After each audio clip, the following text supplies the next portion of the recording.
Bienvenidos a un viaje al corazón de la cotidianidad venezolana. En un prestigioso programa de la BBC de Londres se transmitió un especial que pretendía analizar las conductas diarias del pueblo de Venezuela. Para cualquier venezolano, las escenas eran el pan de cada día, un reflejo de su realidad. Sin embargo, para una audiencia internacional, estas imágenes revelaban comportamientos que desafiaban toda lógica y expectativa. La transmisión transcurría entre el asombro y la admiración, hasta que una experta extranjera, un analista de renombre, se levantó abruptamente, interrumpiendo la paz del estudio con una diatriba cargada de desprecio. El venezolano es un ser caótico y desordenado, incapaz de la disciplina, exclamó, su voz cortando el aire. En un instante, la atmósfera del set se congeló, pero a medida que se presentaban uno tras otro testimonios y relatos desde el corazón de Venezuela, la arrogancia de la experta comenzó a desmoronarse, acorralándola poco a poco contra la pared de sus propios prejuicios. Finalmente, humillada por la abrumadora evidencia de la realidad, la mujer se vería forzada a tomar una decisión drástica. Comencemos este recorrido. La Corporación Británica de Radiodifusión, la BBC, es conocida mundialmente como uno de los bastiones del periodismo serio y riguroso. En uno de sus estudios más emblemáticos, se estaba grabando un programa especial sobre Venezuela, un país a menudo malinterpretado en la escena global. Nadie en la producción, ni siquiera el presentador más experimentado, podía anticipar el giro dramático e impactante que tomarían los acontecimientos esa tarde. El tema del programa era simple: la cotidianidad del venezolano. La emisión comenzó con un montaje de imágenes sobrecogedoras: la majestuosidad del Salto Ángel, la serena belleza de los Roques, el imponente verdor de la selva amazónica y el calor de sus llanuras. Los miembros de la audiencia, provenientes de diversas nacionalidades, observaban la pantalla con una expresión de ensueño, cautivados por un paraíso terrenal. Sin embargo, el hechizo se rompió en el momento en que la cámara se posó sobre una calle de Caracas. Esta es la cotidianidad de Venezuela. ¿De verdad algo así es posible?, exclamó uno de los asistentes, su voz teñida de incredulidad. Lo que se proyectaba era una escena de tráfico denso en una de las principales arterias de la capital. Cientos de carros, autobuses y motos se entrelazaban en un aparente caos. Pero en medio de ese desorden, un fenómeno increíble estaba teniendo lugar. A pesar del congestionamiento, decenas de mototaxis, los ágiles mensajeros de la ciudad, comenzaron a abrirse paso, creando un pasillo improvisado. No había señales, no había policía dirigiendo, solo una coreografía espontánea de solidaridad. Por ese corredor humano, un viejo carro destartalado, con un pañuelo blanco ondeando por la ventana, avanzaba a toda velocidad. Llevaba a un enfermo. El presentador, con una sonrisa cómplice, explicó: esto, damas y caballeros, es la cotidianidad venezolana. Pero les advierto, lo que verán ahora los sorprenderá aún más. La siguiente secuencia de imágenes silenció por completo el estudio. Era la misma calle, minutos después. El sonido penetrante de una sirena se acercaba, y entonces ocurrió el milagro. Al escuchar la ambulancia, todos los vehículos, como si obedecieran a una orden telepática, se movieron al unísono, pegándose a los bordes de la vía, creando un carril perfectamente despejado en cuestión de segundos. La ambulancia pasó como una exhalación sin obstáculos en una ciudad famosa por su tráfico infernal. El presentador continuó, su voz resonando en el silencio. Cuando un venezolano escucha una ambulancia, su instinto es reaccionar y ceder el paso. No se intercambian palabras, nadie da una orden. Es una comunicación sin voz, nacida de la empatía y el por calor humano. Luego, se dirigió directamente a la audiencia internacional. En sus países, ¿se puede lograr un nivel de coordinación tan perfecto cuando pasa una ambulancia? Los rostros en el público respondieron por sí solos. La mayoría negaba con la cabeza. En muchas naciones, la norma es que los conductores, en un acto de egoísmo, intenten colarse detrás de la ambulancia para ganar unos minutos, pero justo cuando la admiración llenaba el estudio, la atmósfera plácida se quebró, de repente. Una mujer, la experta extranjera invitada, se puso de pie de un salto. Su rostro estaba contraído por una mueca de evidente desdén. Francamente, no me impresiona en lo más mínimo. De hecho, me parece una conducta patética y primitiva. El aire en el estudio se volvió pesado, casi irrespirable. Típico de los venezolanos, Continuó con veneno en la voz, seguramente alguien se detuvo por miedo o por casualidad, y el resto, como un rebaño, simplemente lo imitó. No hay iniciativa propia, solo un instinto de masa, siempre pendientes de lo que hace el de al lado. Vivir en un país sin individualidad, sin disciplina, debe ser asfixiante. No iría a un lugar así ni aunque me pagaran. Sus palabras, cargadas de una agresividad xenófoba, cayeron como un martillo, destrozando el ambiente de respeto que se había construido.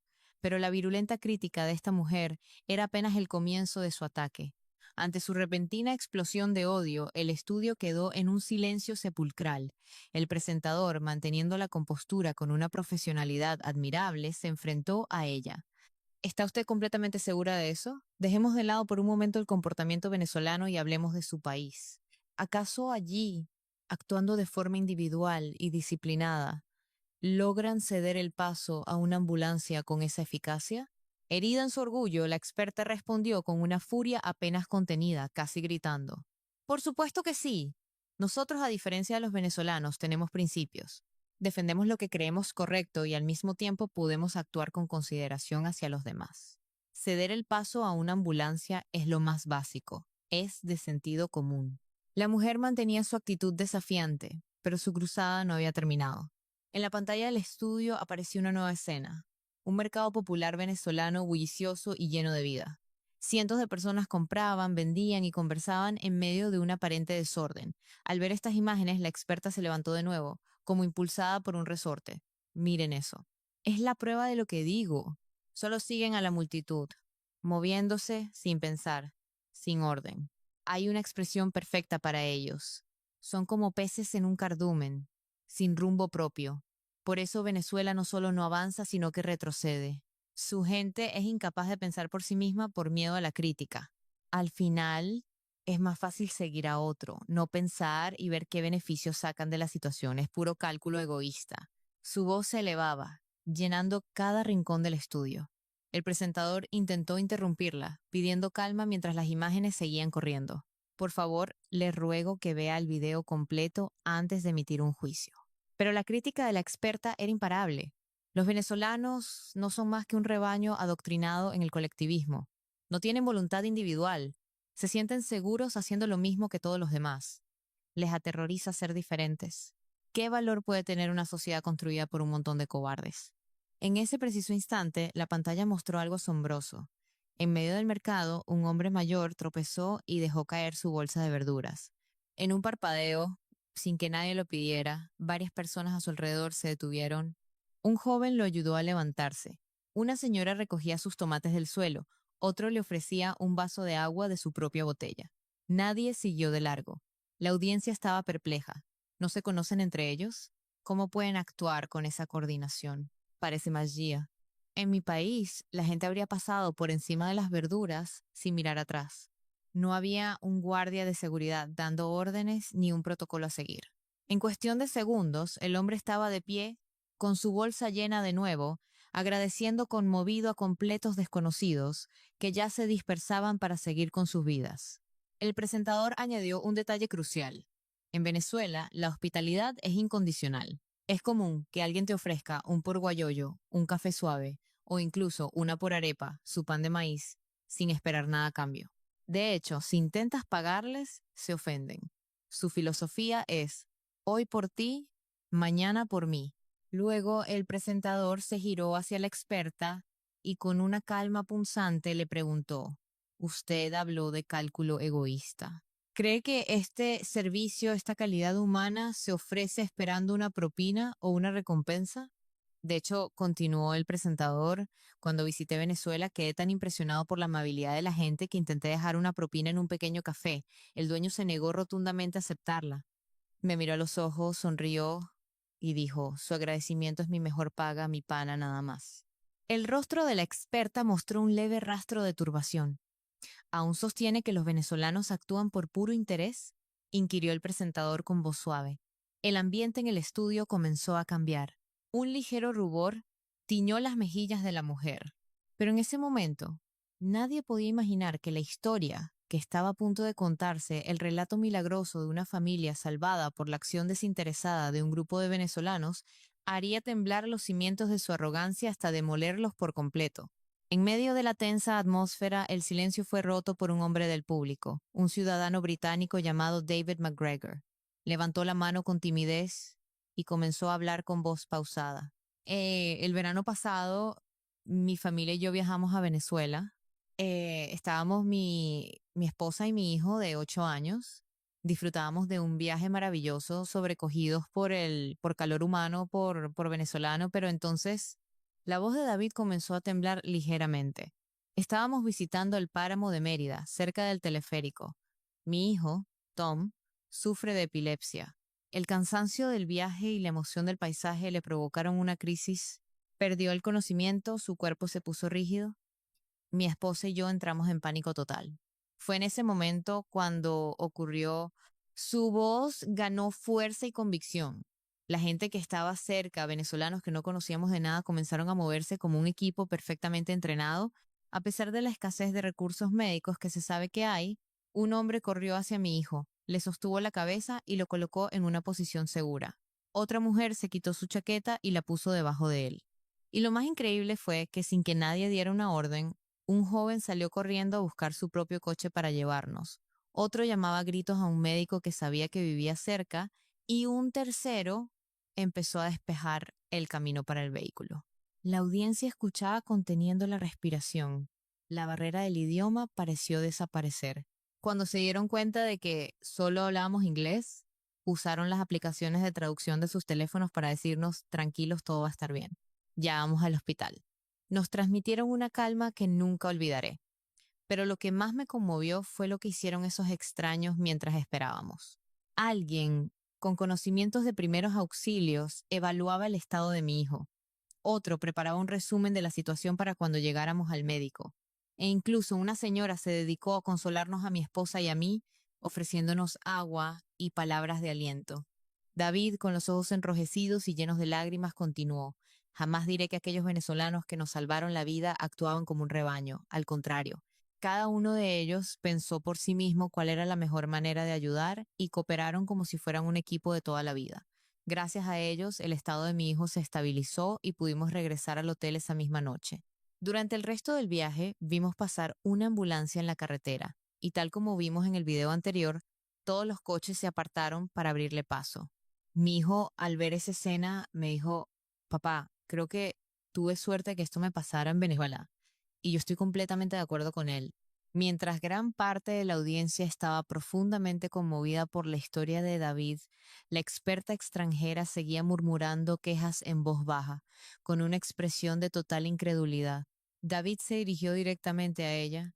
Sabe, por mi trabajo he viajado mucho a China, y en varias ocasiones vi ambulancias intentando abrirse paso por las calles de sus ciudades. Lamentablemente, ni una sola vez presencié una escena en la que los conductores se dieran el paso. Al contrario, vi coches compitiendo por llegar antes a su destino, cruzando intersecciones de forma temeraria, casi provocando accidentes con la propia ambulancia.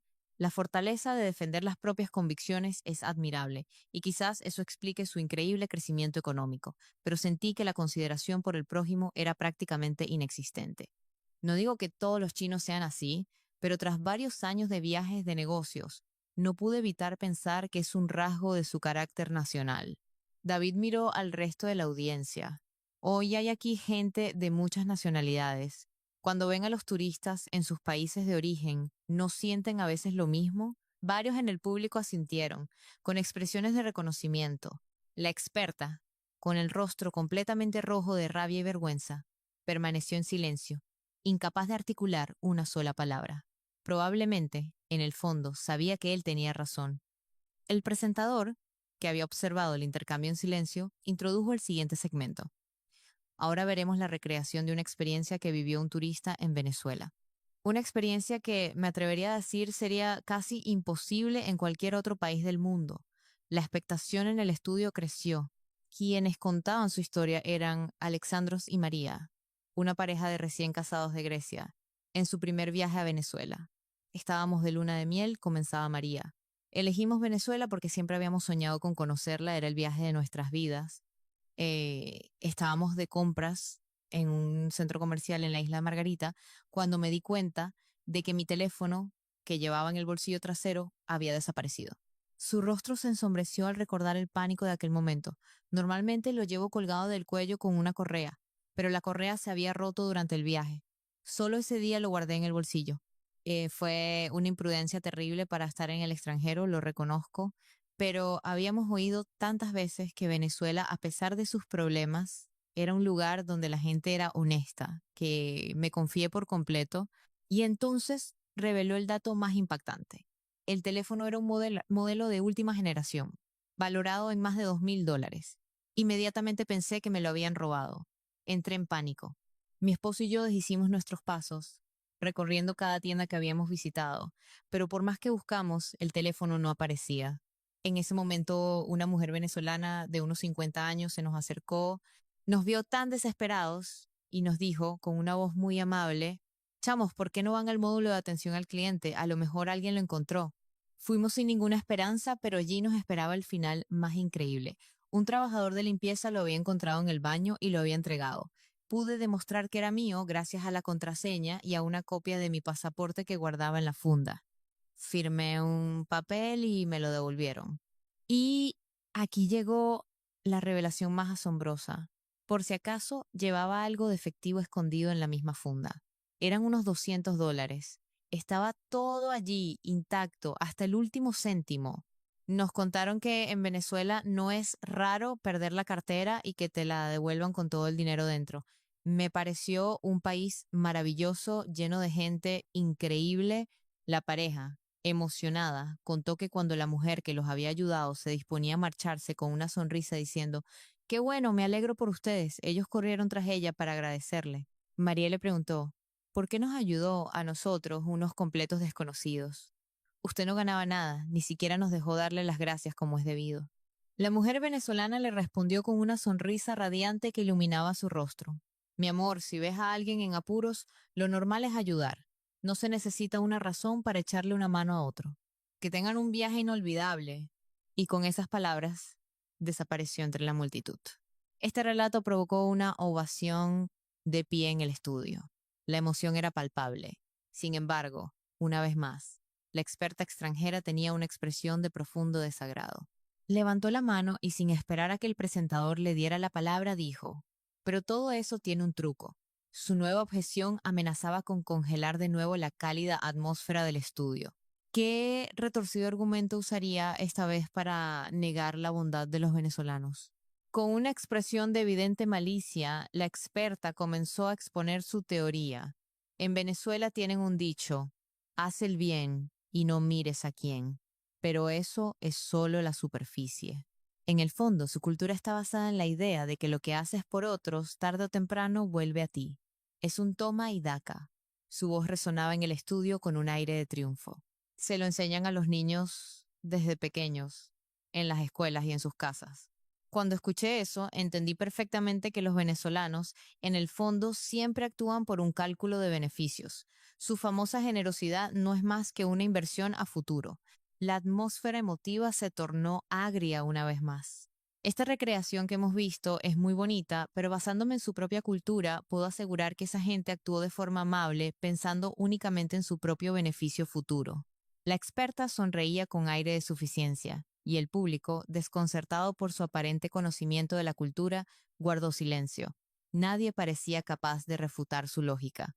Sin embargo, el presentador, tras una breve pausa, tomó la palabra.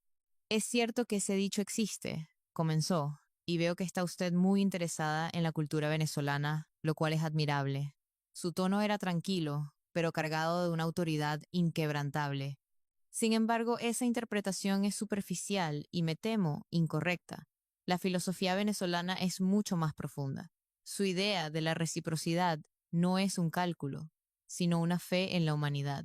Se basa en otro principio aún más poderoso: hoy por ti, mañana por mí. No significa te ayudo hoy para que me des un favor mañana.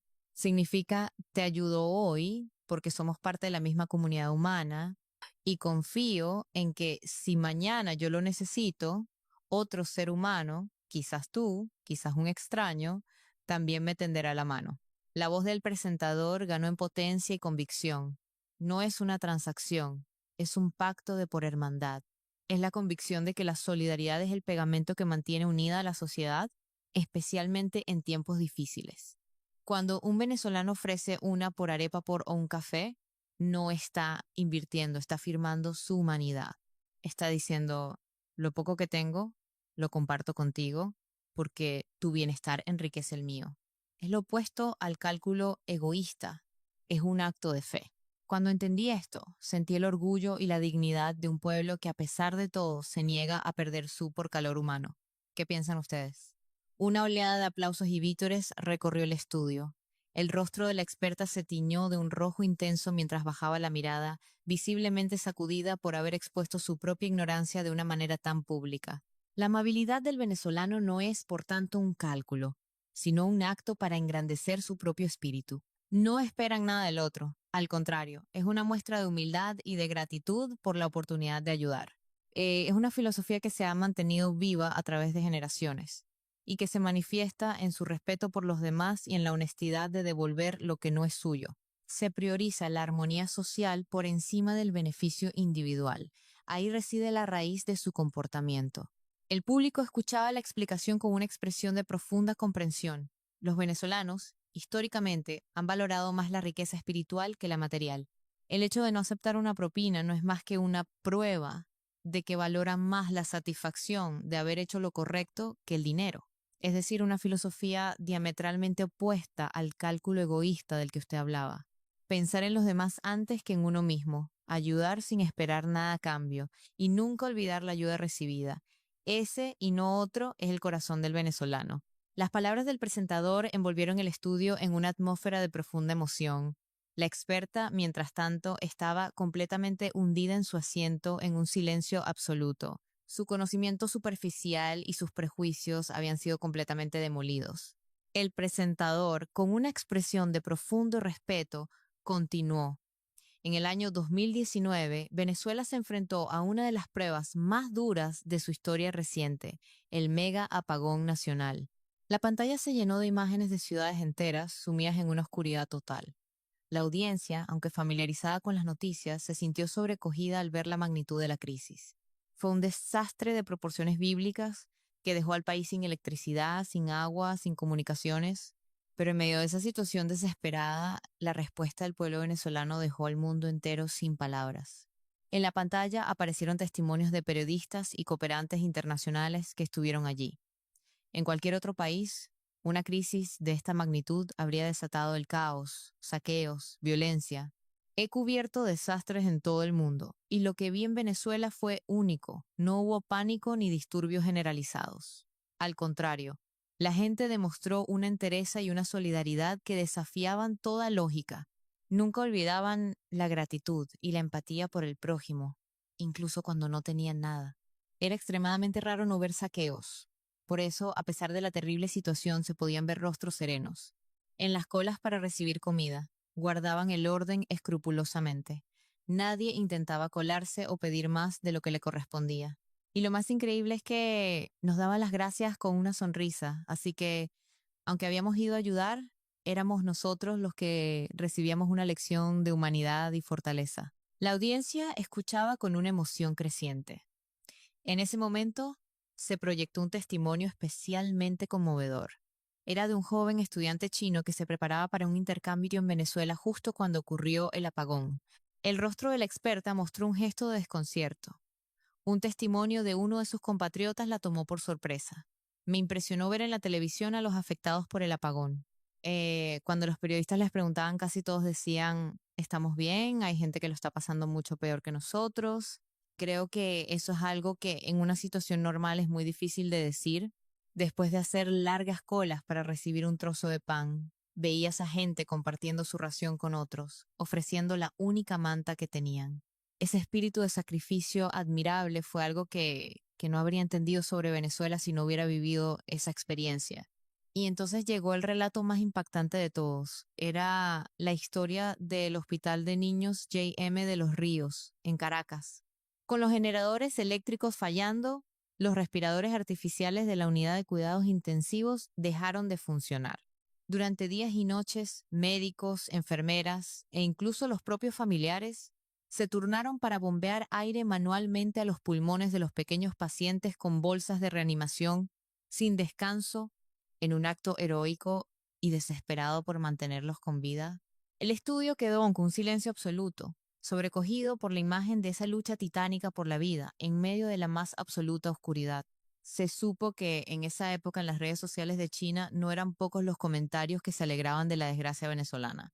Sin embargo, cuando se difundieron noticias como la del hospital, esos comentarios cesaron de golpe y fueron reemplazados por una avalancha de mensajes que expresaban su admiración por el espíritu de sacrificio del pueblo venezolano. El testimonio del estudiante chino continuaba. Incluso después de ese evento tan terrible, la gente intentaba volver a sus trabajos. Hacían cola durante horas en las paradas de autobús.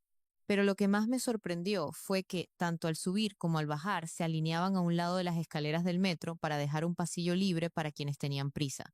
Nadie se lo había ordenado. Era una conducta natural. Al ver esa fila ordenada y silenciosa pensé si algo así sería posible en otros países. Desde entonces han pasado años. La relación entre China y Venezuela ha cambiado y China se ha enriquecido enormemente. Las formas en Shanghái han mejorado mucho, pero si me pregunto si seríamos capaces de actuar así en un momento de caos, sinceramente no estoy seguro. Les enseño a mis estudiantes el valor de lo que hicieron los venezolanos en aquel momento, y probablemente seguiré haciéndolo por el resto de mi vida. Con esta reflexión, el video terminó. La audiencia se quedó sin palabras. La experta estaba completamente muda. Ante un testimonio tan poderoso y elocuente de un compatriota, ya no le quedaba ningún argumento. Cuando el presentador pidió opiniones, los miembros del público comenzaron a hablar uno tras otro. Lo de la ambulancia ya me había impresionado, pero ser capaces de actuar con esa entereza en una emergencia como esa es tan propio de los venezolanos. No es algo que se pueda imitar. Si yo fuera venezolano, qué orgulloso me sentiría, pero seguro que ellos no se ven a sí mismos como algo extraordinario. Su nivel de lo que consideran normal es demasiado alto. La emoción en el estudio había llegado a su punto más álgido, pero a estos testimonios conmovedores aún se les sumaría un último episodio, aún más sorprendente. En medio de los comentarios emocionados, un hombre levantó la mano. Era Marco, un italiano que dirigía una fundación para personas con discapacidad. Contó que había organizado un viaje a Venezuela con un grupo de usuarios de su centro. Visitamos el Parque Nacional Canaima con un grupo de personas en silla de ruedas. Ya al bajar del avión, los operadores turísticos nos ayudaron con una amabilidad y una paciencia infinitas. En otros países hemos tenido experiencias en las que, incluso pidiéndolo, no nos han ayudado de buen grado o a veces incluso nos han negado el acceso. La calidez de la respuesta venezolana nos conmovió profundamente y entonces relató la experiencia más increíble de todas. Nuestro sueño era que pudieran contemplar el Salto Ángel desde uno de los miradores, pero el terreno es muy complicado. Pensábamos que era imposible, pero para nuestra sorpresa, un grupo de jóvenes guías locales de la comunidad Pemón se ofrecieron a ayudarnos. Cargaron en sus propios hombros y espaldas a nuestros amigos en sus sillas de ruedas, turnándose a través de senderos difíciles para que pudieran llegar al mirador. La emoción de todos fue indescriptible. Lloraban de alegría. Nunca imaginaron que podrían ver esa maravilla con sus propios ojos, y menos de esa forma. Pude volar hasta el paraíso gracias a estos ángeles, me dijo uno de ellos. La voz de Marco temblaba de emoción. En el público, varias personas se secaban las lágrimas. También visitamos Caracas. Sinceramente, solemos evitar las grandes ciudades por la dificultad de moverse, pero queríamos que conocieran la capital. Estaba lleno de ansiedad. Sin embargo, mis temores eran infundados. En el metro la gente nos abría paso, nos ayudaba a subir y bajar.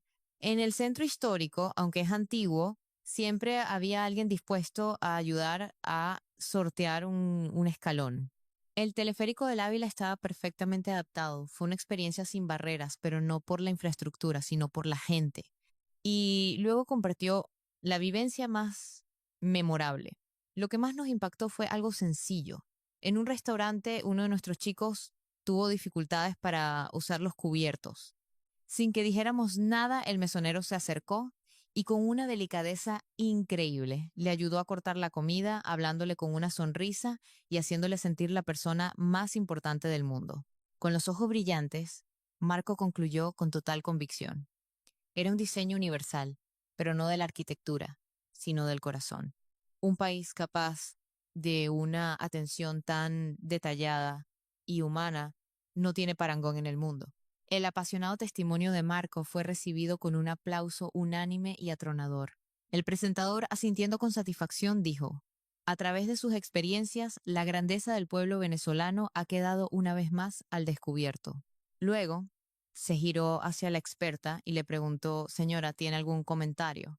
La experta permanecía en un silencio absoluto. Con el rostro encendido y la cabeza gacha, era incapaz de pronunciar palabra. El presentador, con un gesto de comprensión, se dirigió a todo el estudio. Hoy hemos escuchado muchos testimonios conmovedores: la solidaridad en el tráfico, la cooperación para salvar una vida, la honestidad de devolver lo perdido, la dignidad durante un desastre y la empatía hacia las personas con discapacidad.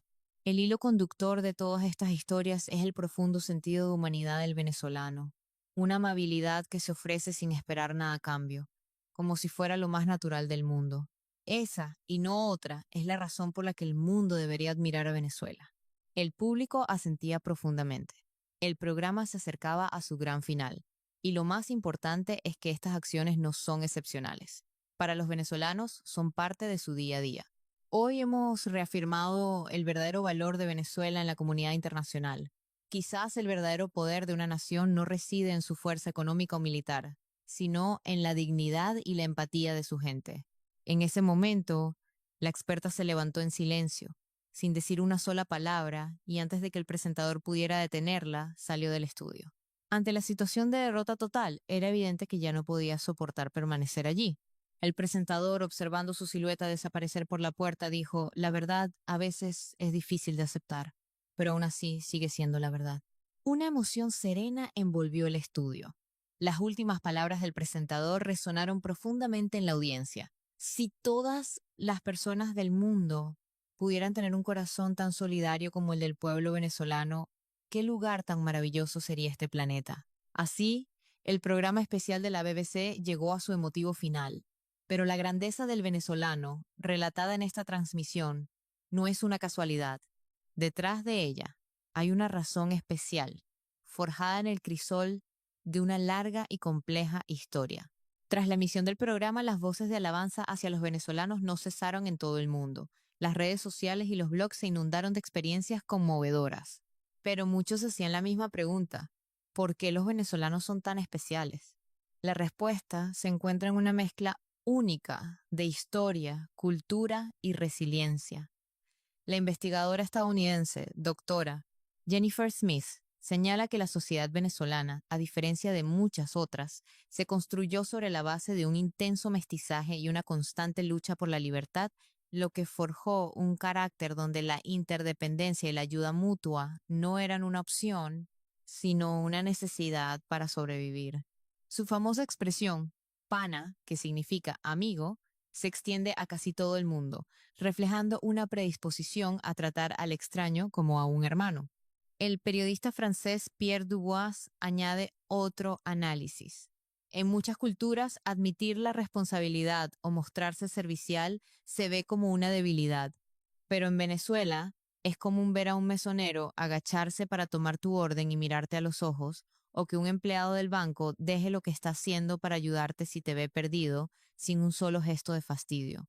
El origen de estas conductas está en la crianza familiar. El objetivo de la educación no es solo acumular conocimientos, sino adquirir una conciencia social, aprender a ser un buen ciudadano. Los venezolanos educados bajo estos principios actúan de forma solidaria casi por instinto. Un analista educativo lo explica así: se enseña a los niños a pensar por sí mismos sobre cómo comportarse en espacios públicos o cómo compartir la comida. La idea de que debes dejar un lugar mejor de cómo lo encontraste, o de que tu libertad termina donde empieza la del otro, es un pilar fundamental, radicalmente distinto al individualismo de otros sistemas educativos. Ese corazón hospitalario del venezolano no es un simple espíritu de servicio, es la capacidad de ponerse en el lugar del otro, algo tan natural para ellos como respirar. El presidente del Comité de Consolidación de la Paz de la ONU declaró una vez: si el mundo entero pudiera aprender y adoptar la conducta de los venezolanos, los conflictos y las fricciones inútiles se reducirían drásticamente. El modelo de Venezuela, que busca un equilibrio entre el progreso y la riqueza del alma, es el ideal al que la humanidad debería aspirar en el siglo XXI. De hecho, en países influenciados por la diáspora venezolana, se están observando cambios interesantes. En algunas ciudades de Latinoamérica se están implementando programas de voluntariado comunitario inspirados en la solidaridad venezolana. En España, algunos colegios han comenzado a enseñar educación en empatía, tomando como referencia el modelo venezolano. E incluso, en la propia China, se ven signos de cambio. En una escuela primaria de Shanghái, se introdujo de forma experimental un programa de educación en el calor humano, que según los informes, ha producido mejoras drásticas en el comportamiento de los niños. Pero lo más importante es que los propios venezolanos no consideran que sus acciones sean algo especial, solo hacemos lo que es normal y corriente. Esta humildad es quizás la razón principal por la que el mundo los considera excepcionales. Al igual que la experta extranjera, completamente refutada en el estudio de la BBC, aquellos que inicialmente critican a Venezuela, al conocer la verdad, no pueden evitar reconocer su grandeza, porque el comportamiento del venezolano no responde a una lógica fría, sino que expresa una belleza fundamentalmente humana. En todos los rincones del mundo seguirán naciendo historias conmovedoras sobre el corazón venezolano, y cada vez el mundo se dará cuenta qué es la verdadera riqueza, qué es lo más importante como seres humanos. En la respuesta que los venezolanos continúan mostrando, el mundo entero seguirá encontrando un motivo de inspiración, admiración y respeto. Y nosotros, los venezolanos, debemos asegurarnos de transmitir este hermoso espíritu a las siguientes generaciones, porque esa y no otra es nuestra mayor contribución a la paz mundial. El video de hoy ha llegado a su fin. Gracias por su atención.